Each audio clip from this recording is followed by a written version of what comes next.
President, I want to commend the rapporteur for a truly excellent report, and especially the many detailed recommendations for all member states to adopt. Torture and ill treatment continue today to be present in places of detention throughout the world, including in Council of Europe member states. There is a clear gap between the absolute prohibition of this egregious practice and the reality on the ground. In the short time available, I want to focus on three issues. The first is Azerbaijan. The rapporteur makes specific reference to the Turta cases of torture, which happened in 2017. We know that at least 11 soldiers died as a result of the most horrific torture. People were stripped naked, thrown out of windows, beaten with sticks, had their nails pulled out, subjected to electroshock and other forms of extreme torture and humiliation, including the removal of genitals, rape, and threats of rape to family members. It's important to see these cases against the wider backdrop of an extreme authoritarian regime in Azerbaijan.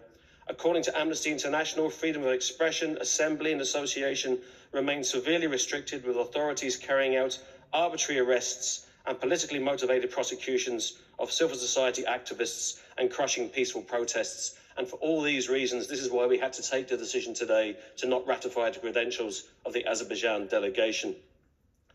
In relation to Turkey, again, the report is very clear that there's been a rise in the use of torture and ill treatment in police custody and prison over the last number of years. There's also the very worrying position of a number of political prisoners and related European Court of Human Rights judgments that the Turkish government still refused to implement.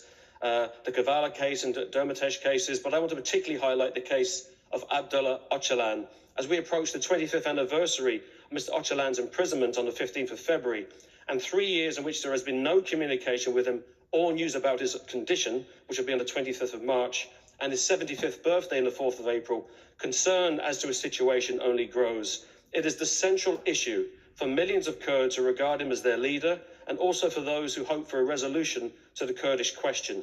An end to this illegal isolation is essential for Mr. Ocalan to be able to play his vital role in negotiations for a peaceful and dignified future for the Kurdish people and for possibilities of democracy in Turkey. Thousands of political prisoners have been on hunger strike since the 27th of November, calling for an end to Mr. Ocalan's isolation. What is happening to Abdullah Ocalan, this horrific isolation, constitutes, in my opinion, torture. It is a stain on Turkey's already worrying record on human rights, and I call on this institution to insist that Turkey address this issue. Ocalan must be free. Finally, I want to raise once again the issue of Julian Assange. When we talk about torture and imprisonment, he is 5 years in solitary confinement in April. His only crime was to reveal war crimes across the world. It is a stain on Britain, and I urge this association to do everything to insist on freedom for Julian Assange.